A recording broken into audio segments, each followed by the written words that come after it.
Movie की शुरुआत में कहानी के हीरो पार्क गैंग को दिखाते हैं। ये कोरिया का सबसे पॉपुलर एक्टर है। ये शादी नहीं करना चाहता और बहुत ही मस्त लाइफ जीता है। रोज एक लड़की को डेट करता है। एक सक्सेसफुल करियर और एक लग्जरियस लाइफ, यही पार्क का सबसे बड़ा लक्ष्य है। लेकिन इतना कुछ हासिल करके भी उसे चैन की नींद नहीं आती। पार्क की माँ भी कुछ काम नहीं करती। वो पार्क के पैसों से वर्ल्ड टूर पर जाती रहती है और कॉस्टली चीजें खरीदती है। ये है पार्क का मैनेजर, इसका नाम है जिलान। पार्क और जिलान बचपन से बहुत ही अच्छे दोस्त हैं। ये खुद एक एक्टर बनना चाहता था, लेकिन इसे ठीक से मौका नहीं मिला, इसलिए वो पार्क का मैनेजर बन गया। अब पार्क को बेस्ट एक्टर का अवार्ड मिलता है। अपनी स्पीच में वो कहता है कि मैंने इस पोजीशन पर आने के लिए बहुत ही हार्ड वर्क किया और बहुत कुछ सेक्रीफाइस भी किया है। मैं रोज कुछ न कुछ सीखता ही रहता हूँ। अब यहाँ पर मूवी की हीरोइन सुमी को दिखाते हैं, जो टीवी पर पार्क का अवार्ड फंक्शन देखती है। सुमी पार्क की एक्स गर्लफ्रेंड है और दोनों 10 साल पहले डेट करते थे, लेकिन किसी वजह से उनका ब्रेकअप हुआ और सुमी न्यूयॉर्क चली गई। वो आज ही वापस आई है। पार्क अपना अवार्ड लेकर घर लौट रहा होता है। जिलान अपने परिवार के साथ अब क्रिसमस सेलिब्रेट करना चाहता है, लेकिन पार्क उसको जबरदस्ती एक बार में लेके जाता है जहाँ वे कई साल पहले ड्रिंक करने जाते थे।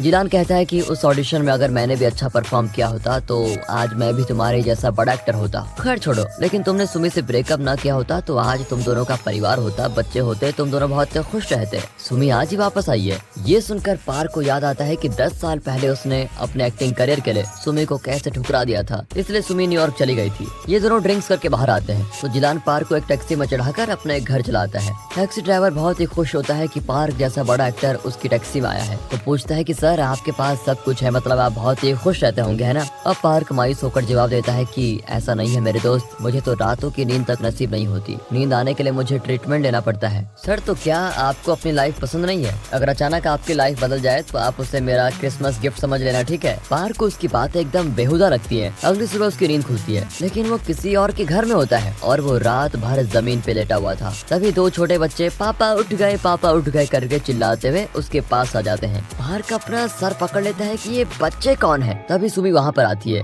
ये कहाँ से आ गए भाई यहाँ? वो बाहर भागकर अपनी कार अनलॉक करता है, लेकिन ये क्या? मेरी रोल्स रॉयस कहाँ गई और मेरी चाबी से ये डब्बा कार क्यों अनलॉक हो रही है? वो उसी डब्बा कार में बैठकर अपने हाई फाई लग्जरियस अपार्टमेंट में जाता है, लेकिन उसके पासवर्ड से फ्लैट का डोर खुलता ही नहीं। तभी अंदर से एक आदमी डोर खोलता है। पार्क पूछता है कि तुम इस फ्लैट में क्या कर रहे हो? अरे ये मेरा फ्लैट है। ये कहकर वो दरवाजा बंद करने जाता है। तभी पार्क उसको धक्का देकर अंदर जाता है। इतने में गार्ड्स आ जाते हैं। पार्क ने रियलाइज नहीं किया था कि अब उसकी लाइफ चेंज हो चुकी है। ये उसका फ्लैट है ही नहीं। वो उस घर की औरत से कहता है कि आपका हस्बैंड पागल है, आप तो समझदार है ना, मुझे पहचानी मैं फेमस एक्टर पार्क गैंग हूँ। वो डर कर चिल्लाती है। घर का ओनर अपनी वाइफ पे शक करता है। मेरे पीठ पीछे इस आदमी से अफेयर कर लिया तुमने? अरे नहीं जी, ये तुम क्या कह रहे हो? मैं तो 100% पतिव्रता हूँ। कुछ ही सेकंड्स में पार्क एक परिवार को उजाड़ने वाला था, लेकिन लकीली पुलिस उसको पकड़कर स्टेशन में बिठा देती है। वहाँ भी वो पुलिस ऑफिसर को तंग करता है कि मुझे ध्यान से देखो, मैं सुपरस्टार पार्क गैंग हूँ। अरे बकवास मत करो, तुम और सुपरस्टार कभी नहीं। ये लो तुम्हारी वाइफ आ गई। पार्क चिढ़कर कहता है कि ये मेरी वाइफ है ही नहीं। ये सुनकर सुमी बड़ी दुखी हो जाती है। पुलिस ऑफिसर कहता है कि मुझे लगता है आपका पति का स्किल थोड़ा ढीला है, वो खुद को बहुत ही बड़ा एक्टर समझ रहा है। सुमी कहती है कि वो बड़ा एक्टर ना सही, टीवी सीरियल में छोटे मोटे रोल तो कर ही लेता है। पार्क की बातों से सुमी बहुत हर्ट हो जाती है और तभी पार्क एक टैक्सी को देखता है। उसे वो कल रात वाली बात याद आती है। उसे टैक्सी ड्राइवर पर बहुत गुस्सा आता है कि उसने मेरी लाइफ में क्या चेंज कर दिया है। उसने क्रिसमस गिफ्ट के तौर पर मुझे सुमी से मिलवा दिया। ये सोचकर वो कार में बैठ जाता है। घर के पास जाकर वो सुमी से बात करता है, लेकिन सुमी गुस्से में घर के अंदर चली जाती है। फिर उसकी बेटी बाहर आती है। यहाँ तो ऐसा गोलमाल हुआ है कि पार्क अपने बच्चों के नाम तक नहीं जानता। सुनो बेबी, मेरे सर पे चोट लगने की वजह से मेरी याददाश्त खो गई है। तुम अपना और अपने भाई का नाम बताओगी जरा? ओके पापा, मेरा नाम मिंकी है और भैया का नाम मिंकू। ये कहकर वो अपने पापा को अंदर लेके जाती है। फिर सुमी बच्चों को पार्क के पास छोड़कर अपने काम पे जाती है। पार्क चौंक जाता है कि इस लाइफ में वो एक हाउस हस्बैंड है और सुमी नौकरी करके घर चलाती है। फिर पार्क उस टैक्सी ड्राइवर का पता लगाने के लिए हर टैक्सी सर्विस में पूछताछ करता है कि कौन है वो, लेकिन उसका कहीं भी कुछ पता नहीं चलता। हर जगह लोग पार्क को पागल की तरह देखते हैं। फिर पार्क परेशान होकर अपने थेरेपिस्ट के पास जाता है, जिनसे वो पहले ट्रीटमेंट लेता था। वो तुरंत पहचान लेता है कि पार्क तो एक एक्टर है। पार्क एकदम खिल उठता है कि चलो किसी को तो याद आया। थेरेपिस्ट कहता है कि आप टीवी सीरियल के साइड एक्टर है ना? ये सुनकर पार्क का खिला हुआ चेहरा फिर से मुरझा जाता है। तब पता चलता है कि नई लाइफ में पार्क एक टीवी एक्टर है। वो घर जाकर टीवी पर अपना सीरियल देखता रहता है। उसमें वो एक भूत का रोल कर रहा होता है। वो उस टैक्सी ड्राइवर को कोसता है कि एक ही रात में तुमने मुझे सुपरस्टार से टीवी का भूत बना दिया। उस रात सुमी पूछती है कि आखिर तुम्हारी प्रॉब्लम क्या है। पार्क उसको A to Z सब कुछ बताता है कि मैं एक बहुत बड़ा एक्टर था और एक शानदार लाइफ जी रहा था। सुमी को उसकी कहानी पे हंसी आती है, लेकिन अपनी हंसी रोककर वो कहती है कि उस ड्राइवर ने गिफ्ट के तौर पर मुझे तुम्हारी लाइफ में भेजा है, इसमें प्रॉब्लम क्या है? क्या मैं तुम्हें अच्छी नहीं लगती? रात को सुमी उसके पास आकर सो जाती है। अब पार्क को सुमी के साथ बिताए हुए वो पल याद आते हैं और वो सुमी को टच करने जाता है, लेकिन तब शेरनी की दहाड़ सुनाई देती है। अरे ये तो खर्राटे मारकर सो रही है। ऐसी ही सुबह हो जाती है। दोनों बच्चे आकर उनके ऊपर लेट जाते हैं। मिंकी उसे बाल बनाने को कहती है तो मिंकू ड्रेस पहनाने को। इनका काम करते करते पार्क बहुत थक जाता है। अब पार्क एक टीवी सीरियल में एक्ट करने जाता है। उसे 5 सेकंड का एक छोटा सा रोल मिलता है। छोटे से रोल में मैं खुद को प्रूव करूंगा, ये सोचकर वो बहुत ही शानदार एक्टिंग करता है। लेकिन डायरेक्टर कहता है कि इस छोटे से रोल में ओवर एक्टिंग करोगे तो हीरो क्या करेगा बेटा, अपने दायरे में रहो समझे। ये कहकर वो पार्क की इंसल्ट ही कर देता है। फिर वो दुखी होकर एक मूवी देखने जाता है और उस मूवी का हीरो जिलान है। पता चलता है कि आज कोरिया में यही टॉप का एक्टर है। भगवान की लीला भी अजीब है। ये सोचकर वो जिलान से मिलने जाता है। इतना बड़ा एक्टर होने के बावजूद जिलान बड़े प्यार से पार्क से मिलता है। दोनों एक रेस्टोरेंट जाकर अपनी पुरानी यादें ताज़ा करते हैं। जिलान बताता है कि 10 साल पहले हम दोनों एक ऑडिशन देने गए थे, लेकिन तुम बीच में ही एयरपोर्ट चले गए क्योंकि तुम्हारी गर्लफ्रेंड सुमी न्यूयॉर्क जाने वाली थी। तुम तो उसको लेने के लिए ऑडिशन छोड़कर एयरपोर्ट ही चले गए, इसलिए डायरेक्टर ने मुझे सिलेक्ट कर लिया और आज मैं इतना बड़ा एक्टर बन गया हूँ। लेकिन यार बड़ा होने से क्या होता है, मेरी कोई फैमिली तो है नहीं जिनके साथ मैं अपनी खुशी और गम बांट सकूं। पार्क समझ जाता है कि पिछली लाइफ में उसने अपने करियर के लिए सुमी को मिस कर दिया था, लेकिन अब उसे सुमी के साथ जीने का चांस मिला है। इस बार मैं सुमी को नहीं खोना चाहता। ये फैसला करके वो घर जाता है। सुमी वहाँ पर एक पेंटिंग बना रही होती है। असल में सुमी एक आर्टिस्ट है और अगर पार्क ने उस दिन उसे एयरपोर्ट पर रोका नहीं होता तो वो न्यूयॉर्क जाकर एक बहुत ही बड़ी आर्टिस्ट बन गई होती। ये सोचकर पार्क को बहुत बुरा लगता है। फिर वो सुमी के साथ टहलने जाता है और कहता है मेरी वजह से तुम्हारा करियर ही खत्म हो गया। पर सुमी बताती है कि तुम ठीक कहते हो, अगर मैं चली जाती तो तुम्हें खो देती। हमारे 2 प्यारे बच्चे नहीं होते और ना ही प्यारा परिवार बन पाता। करियर इम्पोर्टेंट जरूर है, लेकिन उससे भी ज्यादा इम्पोर्टेंट है हमारा प्यार। अब ये सुनकर तो पार्क एकदम पिघल ही जाता है, क्योंकि सुमी उससे इतना प्यार जो करती है। लेकिन वो सुमी को अपने और अपने करियर के बीच की अड़चन समझ रहा था। लेकिन अब उसे सुमी से बड़ा सच्चा प्यार होता है और वो सुमी को किस भी करता है। तब से वो अपनी वाइफ और बच्चों के साथ खूब एंजॉय करता है। अब एक दिन पार्क की माँ आती है। पार्क की पिछली लाइफ में वो एक खर्चीली औरत थी और पार्क की कमाई को पानी की तरह बहा रही थी। उसे पार्क पर बहुत ही गर्व था,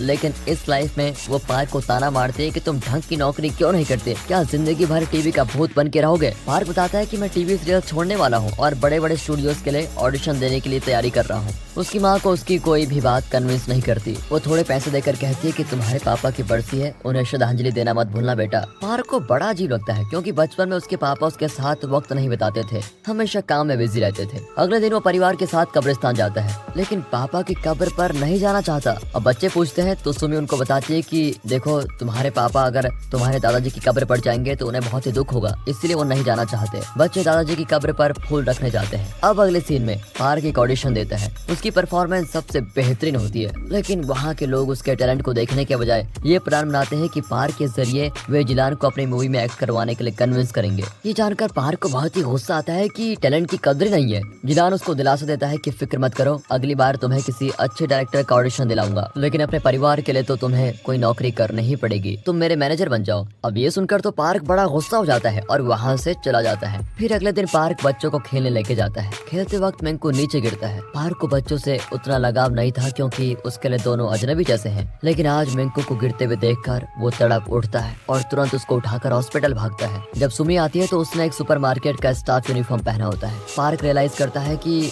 सुमी तो एक आर्ट टीचर है, लेकिन घर का खर्चा चलाने के लिए उसे सुपरमार्केट में पार्ट टाइम जॉब करनी पड़ रही है। सुमी ने आज तक पार्क से बात छुपाई, क्योंकि वो पार्क पर दबाव नहीं देना चाहती थी। उसे पार्क के सपनों की कदर थी। अब पार्क से रहा नहीं जाता और वो तुरंत जिलान के पास जाकर कहता है कि प्लीज मुझे अपना मैनेजर रख लो। जिलान एक अच्छा एक्टर ही नहीं, अच्छा दोस्त भी है। वो पार्क को बहुत ही अच्छी सैलरी देता है। बदले में पार्क भी जिलान के लिए अच्छे अच्छे स्क्रिप्ट को सिलेक्ट करता है। पार्क की मदद से जिलान की परफॉर्मेंस में अब 4 चांद लग जाते हैं। पार्क और उसके परिवार की सिचुएशन धीरे धीरे बेहतर होने लग जाती है। वो अपनी फैमिली को बहुत सारा टाइम दे पाता है और चारों मस्त एंजॉय करने लग जाते हैं। वक्त बीतता है और जिलान एक बड़ी ड्रामा सीरीज में हीरो का रोल करने करने लग जाता है। लेकिन उसके फ्रेंड का कैरेक्टर जिस एक्टर को दिया गया था वो आखिरी वक्त पर अपना कॉल शीट कैंसिल कर देता है। अब डायरेक्टर बड़ी टेंशन में होता है कि ये रोल किसको दे। तभी जिलान पार्क का नाम सजेस्ट करता है। फिर डायरेक्टर पार्क का स्क्रीन टेस्ट लेकर उसका फर्स्ट शॉट देता है। एक ही शॉट में पार्क सबका दिल जीत लेता है और इस सीरीज में अपना रोल बखूबी निभाता है। सीरीज रिलीज होती है और पार्क के ढेर सारे फॉलोवर्स बन जाते हैं। अब उसे पैसों की कमी नहीं होती और उसकी लाइफ भी बहुत अच्छी चल रही होती है। एक दिन वो सुमी और बच्चों को बहुत बड़े रेस्टोरेंट में लेके जाता है।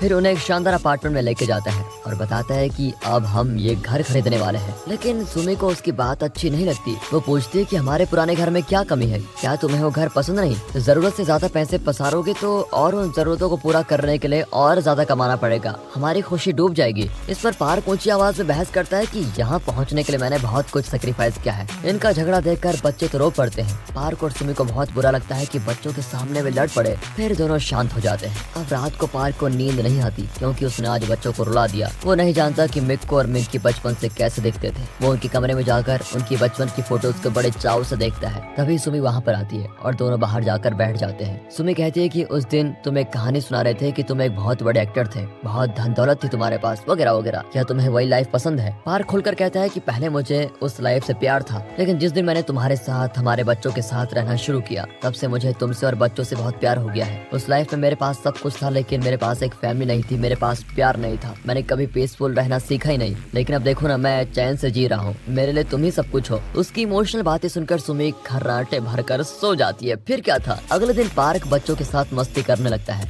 जिलान और पार्क का सीरीज भी लगभग खत्म हो चुका है और पार्क ने अपने लिए एक अलग ही पहचान बना ली है। फाइनल एपिसोड के एंड में पार्क एक शानदार स्पीच भी देता है। यहाँ सुमी और बच्चे उसे फोन पर देखकर बहुत खुश होते हैं। उस सीरीज को कई अवार्ड्स मिलते हैं। बेस्ट एक्टर का अवार्ड जिलान को दिया जाता है। पार्क की पिछली लाइफ में उसको ये अवार्ड मिला था। उस दिन पार्क ने अपने अवार्ड स्पीच में सिर्फ अपनी मेहनत और अपने सेक्रीफाइस के बारे में कहा था। लेकिन आज जिलान ये अवार्ड जीतकर कहता है कि मेरे दोस्त पार्क की मदद के बिना मुझे ये अवार्ड नहीं मिला होता। मैंने उसे अपना मैनेजर बनाया था लेकिन उसने मेरे लिए नौकरी नहीं की बल्कि दोस्ती निभाई। उसने मुझे अच्छे से अच्छे स्क्रिप्ट को सेलेक्ट करके दिया, एक्टिंग के टिप्स दिए। इस तरह वो पार्क के बारे में बहुत कुछ कहता है। पार्क की आंखें तो भर आती है। फंक्शन के बाद दोनों कार में लौट रहे होते हैं। पार्क बताता है कि अगर मैं तुम्हारी जगह होता तो सिर्फ अपने काम के बारे में बताता, लेकिन तुम सच में ग्रेट हो यार। इस बार जिलान कहता है कि हमें उस पुराने बार में जाना चाहिए जहां हम कई साल पहले जाते थे। वहां ड्रिंक करते हुए जिलान पूछता है कि इस सीरीज के डायरेक्टर ने तुम्हें अपनी अगली सीरीज का मेन रोल ऑफर किया है पर तुमने इनकार क्यों कर दिया? पार्क बताता है कि उस रोल के लिए मुझे कई महीने फॉरेन में शूटिंग करनी पड़ेगी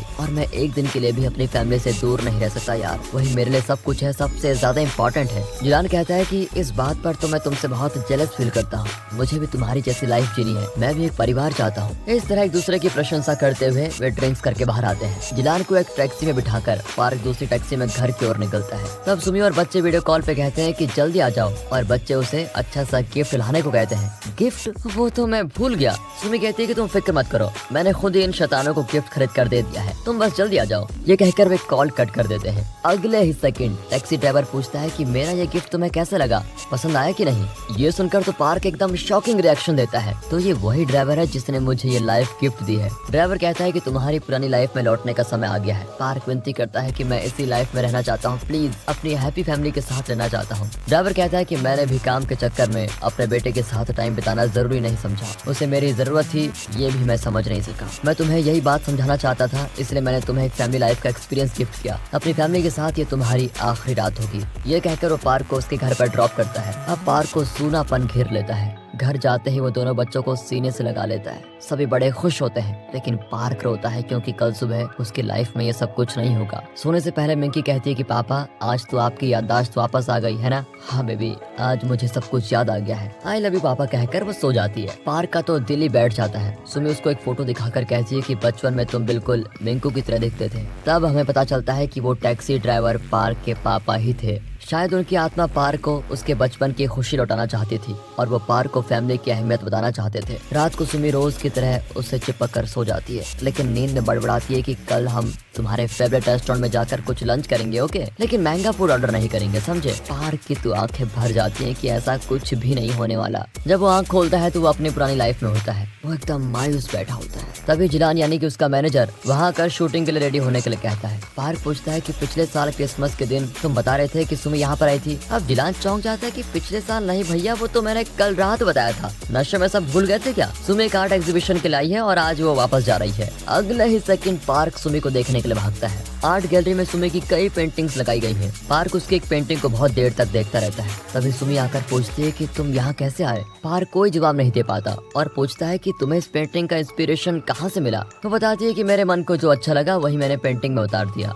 अब पार्क सुमी का हाथ पकड़कर उसको एक जगह लेके जाता है। ये वही घर है जिसमें पार्क अपनी दूसरी लाइफ यानी कि सुमी के साथ रहता था। सुमी ने ऐसा ही घर इमेजिन करके वो पेंटिंग बनाई है और उसे यहाँ देखकर सुमी बिल्कुल हैरान रह जाती है। पार्क कहता है कि इस बार मैं तुम्हें मिस नहीं करना चाहता, प्लीज मुझे माफ कर दो। सुमी अभी पार्क से उतना ही प्यार करती है और दोनों किस करते हैं। तभी वो जगह एनिमेट होती है और एक पेंटिंग बन जाती है। फिर दोनों की शादी हो जाती है और 2 साल बाद उनके बच्चे भी होते हैं और वो भी ट्विंस। चुटकी का नाम मिंकी और चुटके का नाम मिंकू। पार्क और सुमी अपने छोटे से परिवार के साथ अब बहुत ही खुश है और इनकी खुशी बनी रहे इसी ख्वाहिश के साथ ये मूवी यहाँ पर खत्म होती है।